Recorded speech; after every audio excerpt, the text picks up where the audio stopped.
Hello everyone! Today I'm sharing all of the books I acquired in the past month. And yeah, there's a lot of them. There's a lot that I've bought. Not physically, but digitally. So I'm going to share those as well. Because why not? But today's video is sponsored by Book of the Month. If you don't know, Book of the Month is an online book service for, you guessed it, readers. Any readers at all. It's a great service for you to check out because it is really designed for us readers. Each month, their team goes through so many selections because we all know how many books come out every single month. And they go through them all and they pick the 5 very best ones and let you pick which one you want out of those 5. So the beginning of each month they have a selection of 5 and you can pick one. You could do add-ons and things like that, and it's just a really awesome way, and it's personal and it's customizable because you can pick one of the 5 selections, and their selections are always so awesome and they range a variety of different genres. Usually they'll have like a thriller, a romance, literary fiction. There's been a lot of nonfiction lately, which has been great.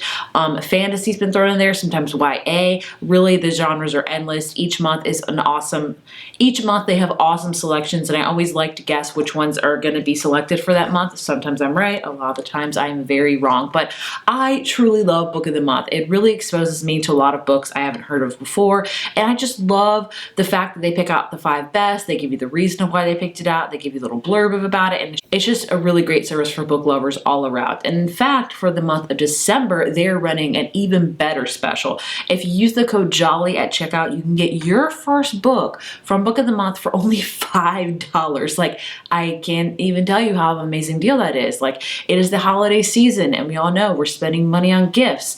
It's a lot. So why not gift yourself, you know what I'm saying here, a Book of the Month for only $5. If you really have been wondering if I should check out the service or not, this is the month to do it because you can get your first book for $5.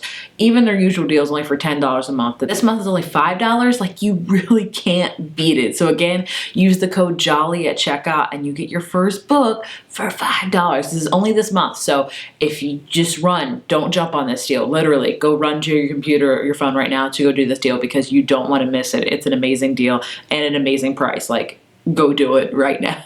So of course, as always with these hauls, I want to start out with the 5 selections from Book of the Month for the month of December. First up, we have one that I am most anticipating. This one actually comes out next year because they'll even do early releases. So it's a great, you should really check them out. Like, this one comes out in January, but we're getting it in December. Like, yes. A Flicker in the Dark by Stacey Willingham. This is a thriller that sounds really scary. It's about a girl named Chloe who's, when she was 12, 6 teenage girls went missing, and by the end of the summer, her own father had confessed to the crimes and was put away for life. And then 20 years later, Chloe is getting ready for her wedding. And a local teenage girl goes missing, and then another. And then she thinks she's paranoid, seeing parallels from the past that are actually there. So it's super creepy. Her own father committed these crimes, is put away for life, but she's seeing parallels. It just sounds really dark. Perfect book to read in the wintertime for sure. Then we kind of have another thriller in the mix, one that I actually have already read, and that is A History of Wild Places by Shay Earnshaw. She usually writes YA kind of fantasy, but this is her first foray into YA thriller, and this really reminds me of like an M. Night Shyamalan movie. Hopefully I pronounced that correctly, but basically it's just about a guy named Travis who has an unusual talent for finding missing people. Like, he can touch an object and he can see like their last traces, and so he gets hired to try to find this children's author, this really kind of creepy children's author, and this community, it's in the middle of the woods, nowhere, and then he goes missing, and you kind of go to a different book almost because you get to see people in the community and things like that, and they're discovering traces of Travis and the girl he was looking for, and it's very interesting. I did really like it, would recommend it. Then, since it is December, the holiday season, we have a holiday book, The Holiday Swap by Maggie Knox. This is about 2 twin sisters that both are not really having a good time during the holiday season, so they're like, let's switch lives, let's parent trap this mess, you know, or Freaky Friday, whatever you want to call it, that parallel. And of course, romance happens when they both switch lives. I've heard it's really adorable, really, cute. I have already read so many holiday romances this year.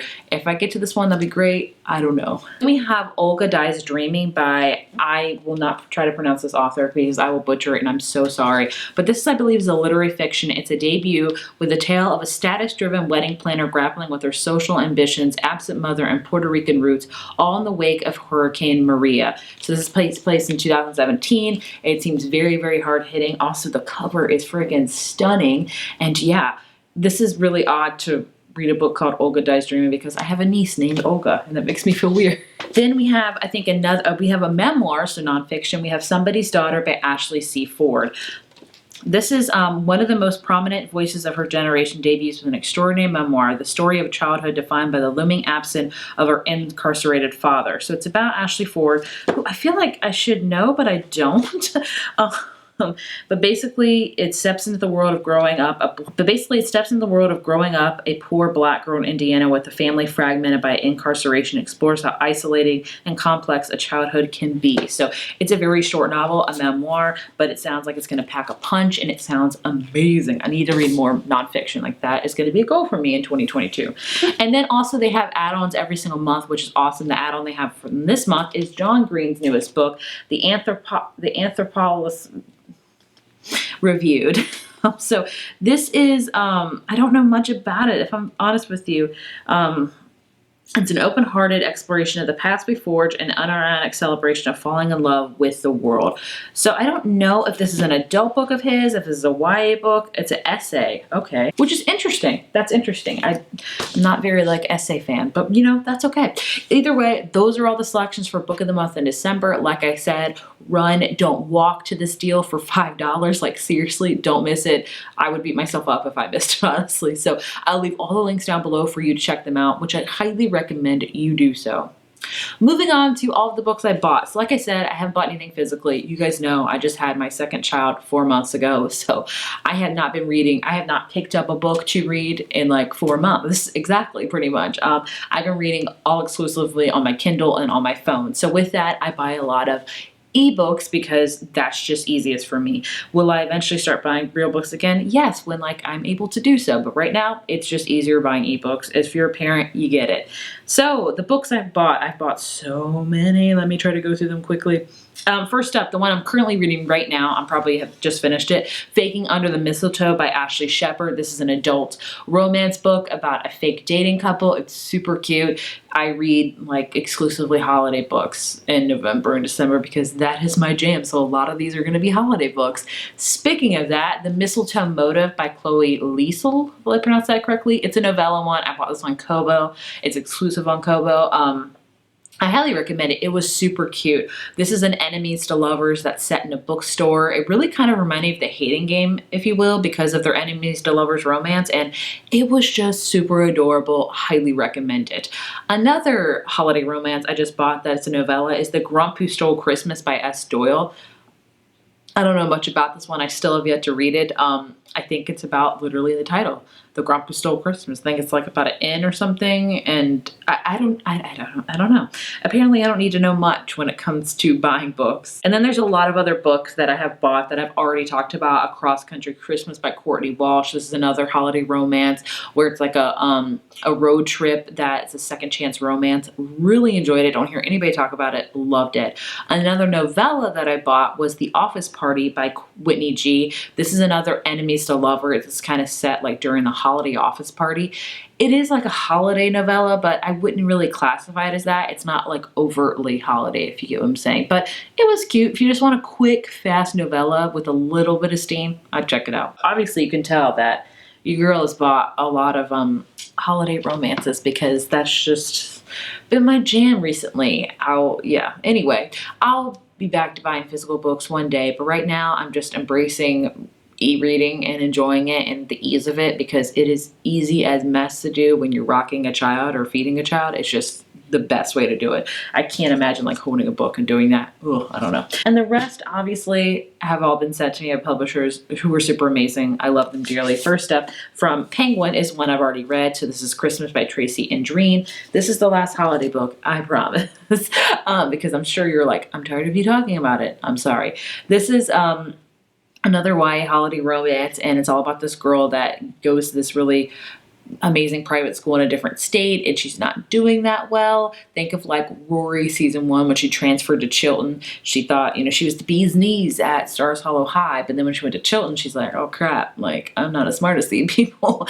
And basically she's like, should I quit this school? But she goes back home to her hometown called Christmas, and her kind of nemesis follows there, and it kind of goes from there. It was super cute. I really enjoyed it, honestly. We have this really cool one from Disney Hyperion called Opposites Attract by Mo Williams. This is literally kind of like an art book, which is not really interesting to me, but I've been putting it by my daughter's like playing mat for her to look at, because this is very interesting to a newborn. I'm gonna tell you that right now. Like, they're learning shapes, they're learning things like that. So I've been really enjoying it for that, and I'll save it for both of my kids so I can like teach them about art, even though I don't really know, like, is this awake? I don't know, but it's interesting. Ooh, I love this. Is this accidental? This is some of my favorite kind of painting right here. I did that a lot in college. But either way, this is really cool. My newborn daughter's been really enjoying it. Then I have 3 books from Berkeley, which I'm super excited about. 2 I've read, 1 I haven't. So I'll start with the one I haven't read. Donut Fall in Love by Jackie Lau.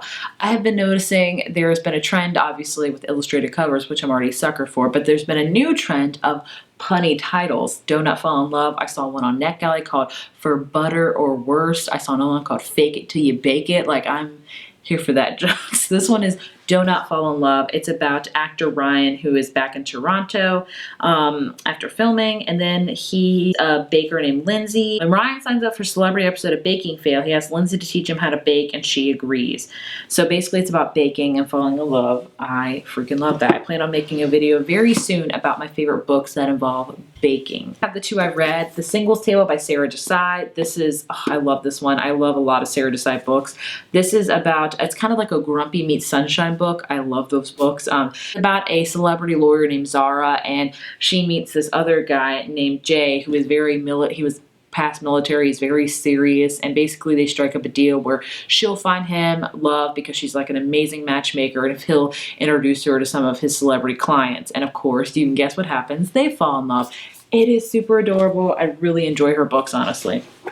And the last one they sent me that I've already read is The Fastest Way to Fall by Denise Williams. This is about a character named Britta who works at this lifestyle website, and she gets an idea to review this kind of fitness app called Fit Me to see if they really focus on fitness or like body positivity, which they are really marketed for. And she gets paired up with this coach named Wes, who is actually the CEO of the whole thing. And they start talking, and of course things happen. And it's a super cute book, very body positivity, and I really enjoy it. It's my 2nd book by this author, and I really love them. Then I have one from Putnam, and that is A Certain Appeal by Vanessa King. I'm not gonna lie to you, I did DNF this one because I just didn't jive well with the writing. This one is basically, I believe, a Pride and Prejudice retelling set in the world of burlesque, which sounds amazing, but I don't know, I might go back to it. I just didn't love the writing style when I first got into it. Nowadays with reading, and I don't have a lot of time for it, if I don't really like connect well with the writing with the first like 10%, I kind of just put it down. So let me know if you've read this, and if I should give it another chance. I would love to know, because it sounds really interesting. Like Pride and Prejudice in the world of burlesque, like amazing. Next up is one sent to me from Source Books, and it's Lucky Leap Day by Anne Marie Walker, which it just looks adorable. So this is basically, it takes place on Leap Day, a woman proposing on Leap Day.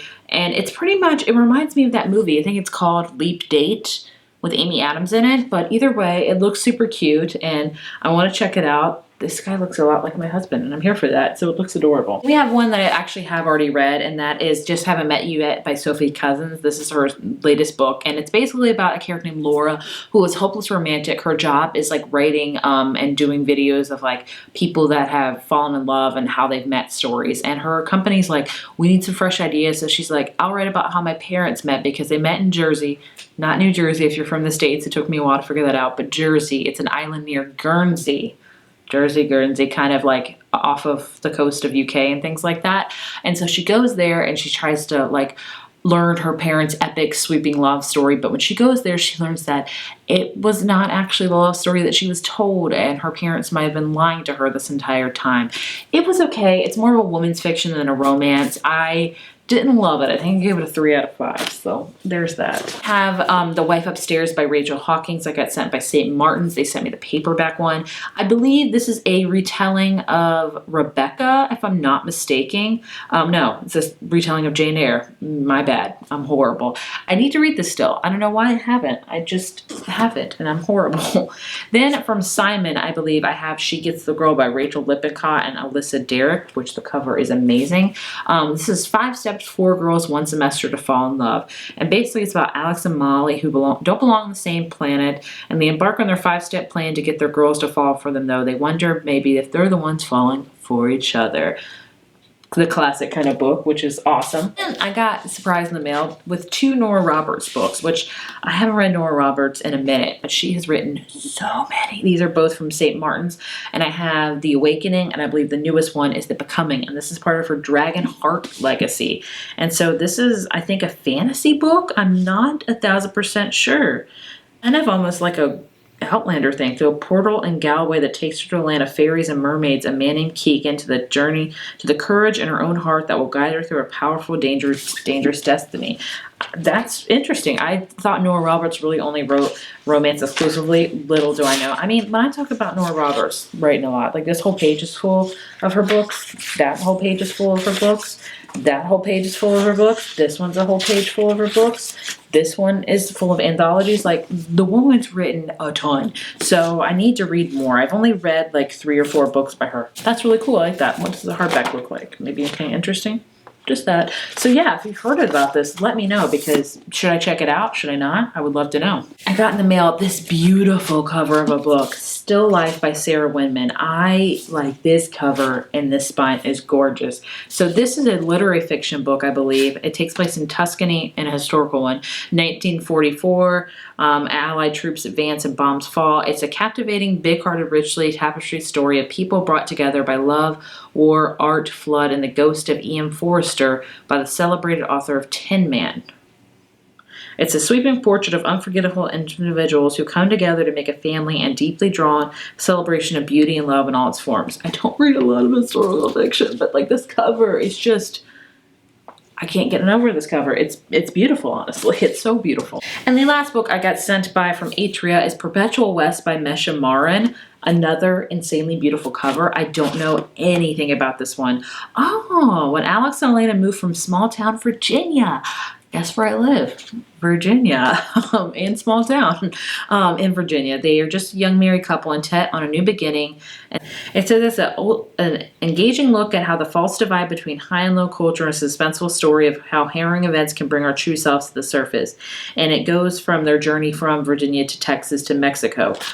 I'll have to check this out just because I live in Virginia. I'm from Virginia, so that's going to be very interesting to read a book that's really kind of all about Virginia, which I feel like there's not a ton of books about that, which, you know, is more than okay. But either way, those are all the books I wanted to share with you today. There's a lot, as always. There's going to be more added to my TBR cart that I really don't have room for, but it is the season for that. Again, thank you so much to Book of the Month for sponsoring this video. Do not miss out on their deal for $5 for your first book. Like, run, don't walk to this event. Run, don't walk to this deal. It's an amazing deal. I say that honestly, truly. So yeah, thank you guys for watching. I hope you enjoyed, and I will see you in my next video.